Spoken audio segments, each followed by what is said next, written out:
Madonna is still on a social media rampage. Someone take this elderly woman's phone away from her, please, for our own sake. We need her and Britney Spears to both have the same person take their phones away. She just posted an extremely disturbing thirst trap on her TikTok to a song by The Weeknd.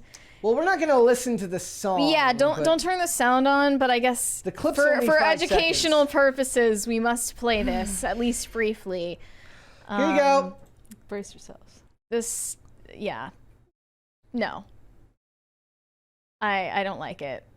Is she trying to get up out of her wheelchair? Yeah, that's what it looks like. Struggling? You know, it's funny. I Grandma. remember my mom talking about her shock value and, you know, how she used to, you know, try to get reactions out of people in her day. And now here she is. She's got social media now. She's like going through the next wave of people to shock, and here we are. And Brett sent me this reaction to it saying, when they're young, we celebrate pop stars for their promiscuity and excess, but in their old age, we see how damaging that lifestyle is to the body and soul. Don't fall for it. Well, her and we face see is the a same puppy thing anymore. with like Britney Spears on her stripper pole in her house. Yeah. Like, it's not giving sexually liberated, it's giving mental breakdown. It's like It's self-destruction. sad. It's a show of It's sad. self-destruction. It is. Yeah. Well, like, and here's the other thing. It's like when you make a career on being provocative, of being a provocateur, you have to like figure out when that's like, when have I passed provocateur age? And yeah, and when you make your only value your looks and being Yeah. provocative, that only lasts for like a very few amount of years. It really And does. how do you She's pushing it. provoke the culture in 2023 when everything Madonna was, you know, trying to, every like cultural value that Madonna was trying to offend back in her prime is now Normal. it's all been toppled down. Like, what do you do then? Yeah. Like, how are you still a provocateur now when you've lived through the entire like so weird. Well, I guess she's the doing culture flipping? Yeah. Like, what do you do then? She's guess- kind of just lost. She puts I'm out a Christian confused album, a Catholic because album. There you go. she still looks incredibly surgically altered, and we had read a report that said, you know, she was desperate to get back to her natural face.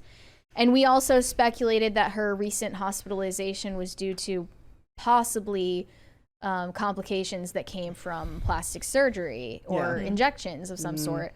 She had this like super serious bacterial infection where she like went into a coma. Oh, wow. And that's definitely not out of the question for plastic surgery. Like, people don't know this, but when you get implants, you have to get them replaced every 10 years or else it will kill you. So really, you're just leasing them. You're not even buying them. Yeah, exactly. And I mean, who knows, like sketchy places that inject silicone in you. Like, you don't really know what they're selling you. It's dangerous stuff. But anyway, Pepsi has a new ad campaign where they realized, you know, doing the new stuff, the woke stuff, it doesn't really appeal to people. It doesn't make us sell more product. We're just going to repost all our old commercials because they were better. So they're reposting the Britney Spears commercial where, you know, she did her like Joy of Pepsi ad campaign, and they reposted Madonna's ad campaign for Pepsi that was based on her music video for Like a Prayer. Yep. And that music video, I mean, I at least here was controversial at the time. Yes, it was. She was a controversial person. Yeah. She was She has not singing in changed. front of burning crosses. Yeah, she has and- not changed at all. Yeah, and it was She's just basically, she's always been kind of crazy. The concept of the music video is that it's about like systemic racism in policing. So there's this scene where this white woman is getting ganged up on by a bunch of white men, and then this black guy comes over to save the day, and then the white men scurry off, and then the police come, and then they arrest the black man who's innocent. And that was a new concept back like 34 years ago when the song came out. Yeah. But when you rehash it today, it doesn't really hit the same.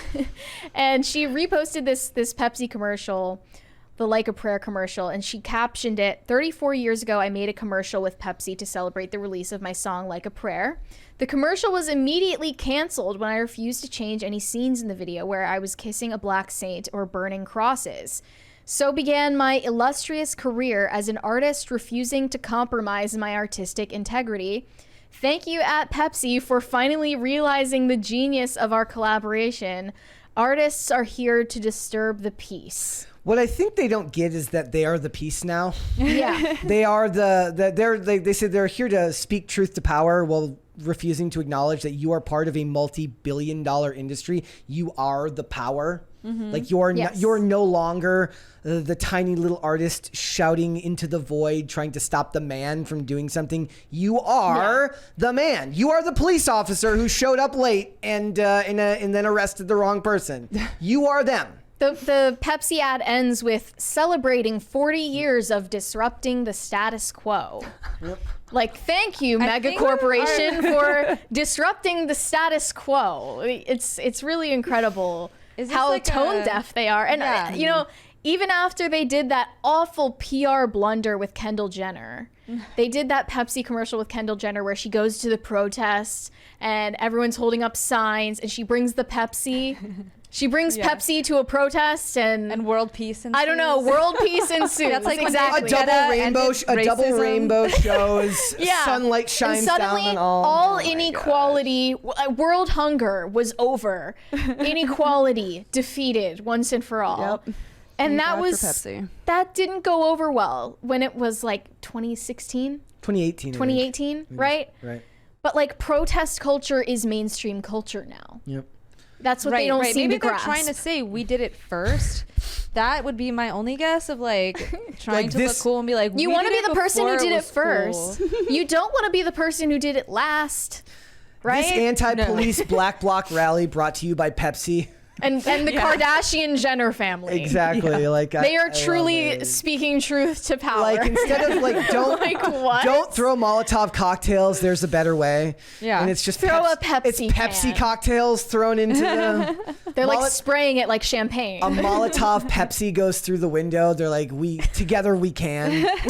Yes, It we like can. rolls and then it lands right with the Pepsi logo like facing the camera. No, the best thing was like one of my favorite things in movies and television is ad placement when some guy's like holding a can like this in a scene. He's moving and the can's turning with him, which is not how people like act. sideways. Natural. Have you ever seen Wayne's World when he's like, yes, Yep. and it's the choice of a new generation. Yes, that's exactly right. That's what I was thinking. I will not bow to any corporate sponsor. Like, you know, some people just do things because they get paid, and that's just really sad. And that one hits home with me because I'm a fan of Reebok. So you know, I still look for that whole outfit. Speaking of ad placement, really quickly, I'm just curious what's on your hat. I've been staring at it the whole show. It's a minor league baseball team called the Cedar Rapids Colonels. Okay. It's a Minnesota Cool. Twins farm team. So I only collect hats that are either the Seattle Mariners because of Ken Griffey Jr., Minnesota sports teams if they're snapback hats, and very Seattle. interesting. And then for fitted hats, it's either Seattle Mariners, Twins, or Minnesota Twins farm team. So that's the the Rochester Red Wings, the Cedar Rapids Colonels, and then the Fort Myers Mighty Muscles. Mm-hmm. Yeah, it's a cool little corn animation. Yes.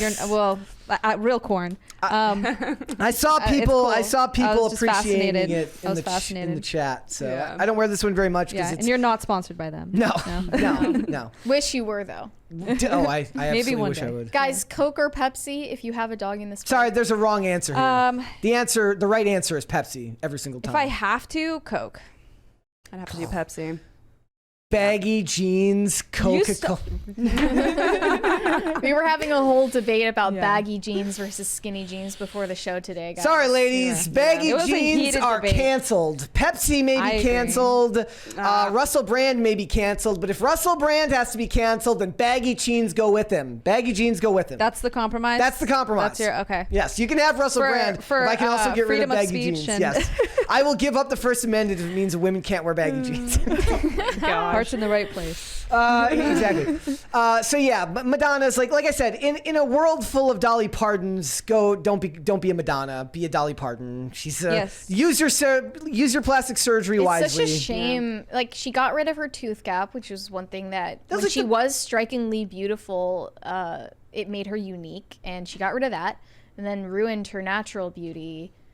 Wouldn't age gracefully, and she's just like grasping on to what was the prime of her career, and her, sexuality for dear life, and not able to let it go, and still believes that she lives in the same culture that she became successful in. Like, this says religious groups strongly criticized her music video for Like a Prayer because of the burning crosses, and she often used Catholic imagery in a subversive way, which was actually subversive for the time. Yeah, but it's like when you do it now. 34 years later, that she's somehow pushing the envelope, and it's just not. It's nothing. It's like what every girl on TikTok's doing. Yeah. So I guess what would be subversive now? Like starting a family at 22 and getting married and homesteading. I guess what Black China is doing, if you're looking at stars, like people in the spotlight, she's getting rid of all of that silicone and fakeness and getting baptized. Yeah. When it's unpopular to do so. I think that might be the answer. The answer is like the ones who are choosing towards actual religion, not the ones who thank God at the award ceremonies. They always do. They always do, right? But the ones who are actually making, like I guess like a Mark Wahlberg, right? Like who's like, he's like, I just don't think I got many years left in me. I'm like, bro, you don't even have to act anymore. Why are you still acting? Wake up, pray up. Yeah. Designer got me drip. I love how cringe he is. He embraces the cringe. Yeah, he has been since the 90s. Like, actually, one of the ones that I was like, I've seen a couple of people who they go to mega churches and like that's their thing. They're like I understand that people have a problem with mega churches, but I'm being subversive by going to a mega church. Going to a mega church for the irony. Like it's like Joel Osteen, like that's my guy right there. That's how you be subversive now. Right? It's silly. I would love to see her do that, to just age gracefully, because it's like, I do feel bad for her to an extent, but all these women in Hollywood have made natural aging such a terrifying thing. Like, it doesn't exist anymore. So when you see someone who does naturally age, it's shocking. Like we were talking about Keanu Reeves' wife, I think yesterday. Yes. It's like people make comments about her looks, but that's because she just looks like how a 40-whatever-year-old woman should She's older look. than that. She's or 50, whatever. She looks like a normal woman. Yeah, like an aging woman, and she's aging gracefully. And the thing about plastic surgery is, like, once you start, you kind of have to keep up with it. So either you look bad because you got plastic surgery and you didn't keep up with it, or you look bad because you've gotten too much and it doesn't look good anymore. Unless you're Kris Jenner. I think her work looks great. But speaking about Madonna, staying on track, I wish that more women would just let themselves age gracefully. Yep. I'm not against a little work if you want to get it, but society doesn't seem to put a whole lot of value on that these days. At least the mainstream. But at the same time, that's not necessarily true, because a lot of these celebrities then lie about getting work done. Mm-hmm. Then they lie. They're like, I have not had, like, it's like, just tell me your secret. Just tell me. I want to know for myself. Like I'm sure Anne Hathaway has gotten Botox or whatever. Like nothing major, but like Jennifer Lopez, doesn't she say she's like all natural? Like it's just facials. Come on. She's like 50 something. And like, don't play with me like that. Like it's and it's not a big deal. Like if I were in their position, I would get Botox too. Right. I'm not trying to be holier than thou about it. That's my thing. Yeah. I'm like, either be honest about it so there's not unrealistic expectations, or be honest about it so if I want to get the same stuff done, like, help a girl out, she says. Yeah, help a girl out, she says. They're not going to give their surgeons free promotion. Yeah. Yeah, they got to find the work themselves. They got to make their work by word of mouth. But yeah, like one of the things that me and you talk about pretty regularly is how all of these celebrities, it also comes kind of part and parcel with like being part of the activist generation, where all of these young actors and singers now want to be like Madonna at that time and push the envelope, but Sam Smith is still trying to do what Madonna did 34 years ago and claim that he's pushing the envelope. You're not, bro. Mm-hmm. You're not pushing any type of envelope. You just look worse doing it. Yeah. At least she was pretty. Yeah. You just look fat and disgusting while you pretend to LARP for Satan. Like that's not really all that interesting. Mm-hmm. I don't know. It's all kind of lame. And they don't know what to do. Back then it made sense because the establishment in Hollywood was also pushing back against the conservative culture. Now the culture is what the establishment is, so they don't know where to go. Mm-hmm. But now even when conservatives try to make like subversive media, it often misses the mark really badly. Usually because it's too on the nose. Yeah. 81 million votes my ass. Yeah. Mm-hmm. Like, I don't believe it. No, it's the song. Or like God's Not Dead. Oh. Bad movie. Bad movie. Most of it ends up. I mean, they in a lot of ways they have the same problem that the religious movies have had for decades, right? Where they just don't know how to. It's not overly sincere. Isn't really the word for it, but it's like. It's too on the nose. It comes off maybe as virtue signaling. The movie we watched, The Hill, was a good example of doing it pretty well. Yeah. Where there is a religious undertone to the film. His dad is a pastor. He's got a family, and that's certainly part of it, but it's not over the top. His faith informs the movie, but it doesn't feel like you're being spoken down to. But at the same time, then it doesn't matter because the media will call Sound of Freedom a religious movie, which it's not. And there's even less religion in that movie than in The Hill. Yep. Thanks for watching. Listen to full episodes of Pop Culture Crisis on Spotify. Keep up with us on social media and make sure you subscribe and ring that bell so you never miss the show. Bye, guys.